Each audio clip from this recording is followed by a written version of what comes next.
Hi friends, welcome to lifestyle by Priya. Long video போட்டு ரொம்ப நாள் ஆச்சு. சரி, இன்றைக்கி ஒரு லாங் வீடியோ எடுக்கலான்னு சொல்லி தான் சண்டே அன்னைக்கு எடுத்தேன். அதுக்கு முன்னாடி நாள் பார்த்திங்கன்னா மருதாணி பறிச்சுட்டு வந்து அரைச்சி வச்சுருந்தேன். எப்போவுமே ஆடி பெருக்குன்னா அதுக்கு முன்னாடி நாள் ஏதாவது நோம்பினா மருதாணி அடிக்கடி வச்சிட்ருப்போம். அதே மாதிரி இந்த டைமும் ஞாபகம் வந்துச்சு, சரி வைக்கலான்னு சொல்லி வச்சாச்சு. சண்டே மார்னிங் எந்திரிச்சதுலேருந்து எடுத்த வீடியோ தான். சண்டேனா எப்போவுமே ஃப்ரீயாக தான் இருக்கும். அது எப்போனா ஒர்க்குக்கு போகிறதுக்கு முன்னாடி, ஒர்க்குக்கு போனதுக்கப்புறம் இந்த 1 மந்த்தாக பார்த்திங்கன்னா இந்த 4 வார சண்டேயுமே வந்து ஒர்க்கு இப்படி தான் போகுது. கொஞ்சம் கூட ரெஸ்ட்டு கிடையாது. ஏன்னா சண்டே மட்டும்தான் அந்த 1 வீக்கு தேவையான எல்லா ப்ரிப்ரேஷனுமே பண்ணி வைக்க முடியும். அன்றைக்கி ஒரு நாள் ரெஸ்ட் எடுக்கலான்னு சொல்லி எடுத்தேன்னா கண்டிப்பாக ஒர்க்குக்கு போயிட்டு வந்து நம்ம எதுவுமே பண்ண முடியாது. அதனால் முடிஞ்ச வரைக்கும் சண்டே என்னென்ன பண்ண முடியுமோ எல்லா ஒர்க்கையும் முடித்து வச்சுருது. சண்டே எப்போவுமே நடக்கிற மாதிரி ஒன்று மட்டும் நடந்துச்சு. லேட்டாக எழுந்திரிச்சது 6:30 போது தான் எந்திரிச்சோடனே டீ போட்டு குடிச்சிட்டு அதுக்கப்புறம் அப்படியே வேலையை ஸ்டார்ட் பண்ணியாச்சு.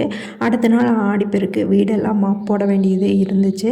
பிரேக்ஃபாஸ்ட் மட்டும் ரெடி பண்ணி சாப்பிட்டு அதுக்கப்புறம் வீடெல்லாம் க்ளீன் பண்ணி மாப் போட்டுக்கலான்னு சொல்லிட்டு சப்பாத்தி தான் மார்னிங் ரெடி பண்ணியிருந்தேன். இது கூட தேங்காய் சட்னி தான். அன்றைக்கி எனக்கு பிடிச்ச சட்னின்னு சொல்லிட்டு தேங்காய் சட்னி ரெடி பண்ணியாச்சு. ஏன்னா அதுதான் ஈஸியாகவும் இருந்துச்சு. இல்லைன்னா ஏதாவது வதக்கிற மாதிரி ஆற வச்சு அரைக்கிற மாதிரி இருந்துச்சு. இதுனா குயிக்காக பண்ணிடலான்னு தேங்காய் சட்னி அரைச்சாச்சு. பிரேக்ஃபாஸ்ட்டெல்லாம் முடிச்சுட்டு அதுக்கப்புறம் வீடெல்லாம் க்ளீன் பண்ணி மாப் போட்டு விட்டேன். ஏன்னா போன வாரமே நான் வந்து வீடெல்லாம் ஒட்டரை அடித்து விட்டுட்டேன். மாப் மட்டும்தான் போட வேண்டியது இருந்துச்சு. நான் எப்போவுமே திங்கக்கிழமை ஈவினிங் அதுக்கப்புறம் வியாழக்கிழமை ஈவினிங் வந்து மாப் போட்டுருவேன். இந்த வாரம் பார்த்திங்கன்னா வீட்டில் கொஞ்சம் எலக்ட்ரிஷியன் ஒர்க்கெல்லாம் போயிட்டு இருந்துச்சு. அதனால் வந்து மாப் போட முடியல. சரி, இன்றைக்கி போட்டு விட்டுடலான்னு சொல்லி கையோடு போட்டு விட்டாச்சு. மாப்பெல்லாம் போட்டு எல்லா ஒர்க்கும் முடிச்சுட்டு மிஷினில் துணியெல்லாம் போட்டு விட்டு வந்து குளிச்சுட்டு அதுக்கப்புறம் வந்து லஞ்ச் செய்ய ஸ்டார்ட் பண்ணிட்டேன். இன்றைக்கி பார்த்திங்கன்னா கருவாட்டு குழம்பு தான். நான்வெஜ் எடுக்கல. போன வாரம் தான் நான்வெஜ் எடுத்திருந்தோம். அதனால் இந்த டைம் இதான் நான் ஃபஸ்ட் டைம் கருவாட்டு குழம்பு செய்கிறேன். யூடியூப்பில் பார்த்து தான் செஞ்சேன். ஆனால் வந்து நல்லா வந்துருந்துச்சு. எனக்கு சாப்பிட பிடிக்கல, அவர் சாப்பிட்டாரு, பாப்பாவுக்கும் பிடிக்கல. கொஞ்ச நாளாக பார்த்திங்கன்னா இந்த கருவாடு டெம்ட் ஆகிட்டே இருந்துச்சு சாப்பிட்ணுன்னு. ஆனால் சாப்பிட்றதுக்கு வந்து அவ்வளோக்கு பிடிக்கல.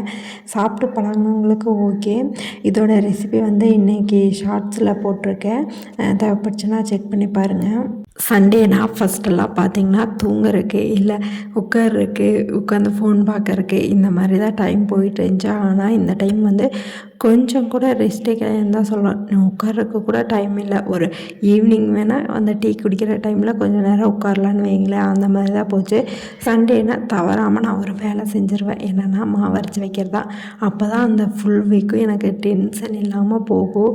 மாவு இல்லைன்னா என்ன பண்ணுறதுனே தெரியாமல் ஒரு 2-3 நாள் வந்து மாவு இருந்தால் சமாளிச்சுக்கலாம். இல்லைனா என்ன பண்ணுறதுன்னு யோசிச்சுட்டே நம்மளுக்கு டென்ஷன் ஆயிரும். அது மட்டும் இல்லாமல் டைம் சேவ்னு சொல்லலாம். மாவு இருந்தால் டக்குன்னு எடுத்து தோசை ஊற்றி பாப்பாவுக்கும் இருந்தாலும் சரி நம்மளாக இருந்தாலும் சரி சாப்பிட்டு போயிடலாம். அதனால் ரெகுலராக நான் சண்டே மாவு அரைச்சி வச்சுக்குவேன். எப்போவுமே மதியம் ஊற வச்சு நைட்டு தூங்கும்போது அரைச்சி வச்சுட்டு படுத்துருவேன். மார்னிங் எழுந்திரிச்சு மண்டே மார்னிங் மட்டும் இட்லி ஊற்றுற மாதிரி இருக்கும். மற்ற நாளெலாம் தோசை ஊற்றிக்குவேன். அடுத்தது அப்படியே டீ எல்லாம் வச்சு குடிச்சிட்டு ஈவினிங் போல் வந்து டின்னருக்கு இன்றைக்கி எதுவுமே கிடையாது. ஏன்னா வந்து சாதம் இருந்துச்சு, கருவாட்டு குழம்பு இருந்துச்சு, அதையவே வச்சு மேனேஜ் பண்ணியாச்சு. அதுக்கப்புறம் ஈவினிங் போல் பாசிப்பருப்பு பாயாசம் செஞ்சுருந்தேன். அதை வீடியோ எடுக்கல. ஏன்னா ஆடிப்பெருக்கு முன்னாடி நாள் எங்கள் வீட்டுக்கெல்லாம் போயிருந்தா எங்கள் அம்மா பாயாசம் வடை இந்த மாதிரியெல்லாம் சுட்டு கொடுத்துருப்பாங்க. ஆனால் இந்த டைம் எங்களால் ஊருக்கு போக முடியல. ஏன்னா எனக்கும் ஒர்க்கு, பாப்பாவுக்கு கூட லீவ் இல்லை, அவருக்குமே ஒர்க்கு. அதனால் சரி அந்த மாதிரி ஒரு ஞாபகம் வந்துச்சு. சரி நம்மளே பாயாசம் வச்சிடலான்னு சொல்லி பாசிப்பருப்பு பாயாசம் வச்சு எல்லாம் குடிச்சு முடிச்சுட்டு ஒரு 2 days ட்ரெஸ் வந்து அப்படியே இருந்துச்சு சேரில். அதையெல்லாம் மடித்து வச்சிடலான்னு தான் மடிச்சிட்டு இருந்தேன். எனக்கு எந்த வேலை செய்கிறது கூட பெருசாக தெரியல. இந்த ட்ரெஸ் மடிக்கிற வேலை தான் பெருசாக தெரியுது. ஆனால் அதுதான் ஈஸி கூட. இருந்துமே பார்த்திங்கன்னா அதை எடுத்து மடிக்க வைக்கலான்னு போது தான் ஏதாவது ஒரு வேலை இருக்குது. இல்லைனா அப்புறம் செஞ்சுக்கலான்னு விட்டுருவோம். அந்த மாதிரி இனி விடவே கூடாது, கையோடு மடித்து வச்சிடணும் அப்படிங்கிற மாதிரி தான் இருந்துச்சு. அந்த ஒர்க்கெல்லாம் முடிச்சுட்டு லாஸ்ட்டாக வந்து மாவு அரைக்கிறதுக்கு தான் வந்தேன். இந்த சண்டேல வந்து 2 வேலைகள் வந்து மிஸ் ஆயிடுச்சு. என்னன்னா, சந்தைக்கு போய் காயெல்லாம் வாங்கிட்டு வந்து அரேஞ்ச் பண்ணி வச்சுட்டு, அந்த 1 வீக்கு தேவையானது மெயின்டெயின் பண்ணிக்குவேன். ஆனா இந்த வீக் மார்க்கெட் போகல. ஏன்னா, அவர் கொஞ்சம் வெளியே போனங்காட்டி மார்க்கெட் போ முடியல. சரி நாளைக்கு போய்க்கலான்னு சொல்லி விட்டாச்சு. அதுக்கப்புறம் பாப்பாவோட யூனிஃபார்ம் அது வந்து வாஷ் பண்ணல. மழை பெஞ்சிட்டு இருந்தங்காட்டி நாளைக்கு வாஷ் பண்ணிக்கலான்னு சொல்லி விட்டாச்சு. நான் என்ன நினைப்பேன்னா, பாப்பாவோட யூனிஃபார்ம் டெய்லியுமே வாஷ் பண்ணி போட்டுறலாம் தான் நினைப்பேன். ஏன்னா 5 செட் இருக்குது 5 நாளைக்குமே. இருந்துமே டெய்லி வாஷ் பண்ணி போட்டால் நம்மளுக்கு ஈஸியாக இருக்கும்னு நினைப்பேன். ஆனால் இந்த 1 வீக்குமே பார்த்திங்கன்னா நல்ல மழை தான், வாஷ் பண்ணவே முடியல.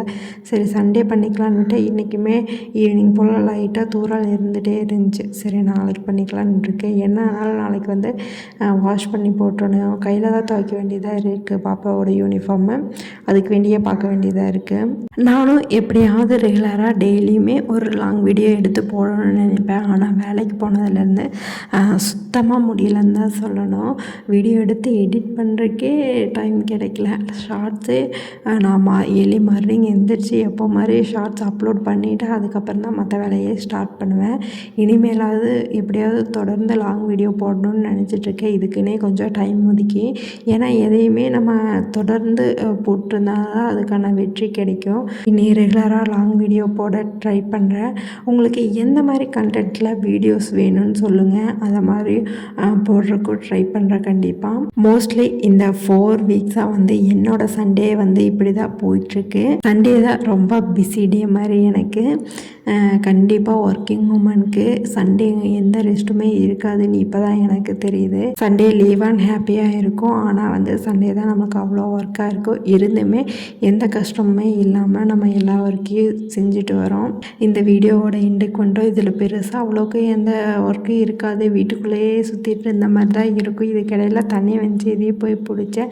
ஆனால் வந்து அதெல்லாம் வீடியோ எடுக்கலை. இனி கண்டினியூஸாக வீடியோ போடுறேன். ஏதாவது யூஸ்ஃபுல்லான கண்டென்ட் கொண்டு வரேன். இதோட இந்த வீடியோ முடிஞ்சு. இந்த வீடியோ பிடிச்சிருந்தா மறக்காமல் லைக் பண்ணுங்கள். இப்போ வரைக்கும் நம்ம சேனலை சப்ஸ்கிரைப் பண்ணாமல் பார்த்துட்டு இருந்தீங்கன்னா சப்ஸ்கிரைப் பண்ணிக்கிங்க. பாய் பாய்.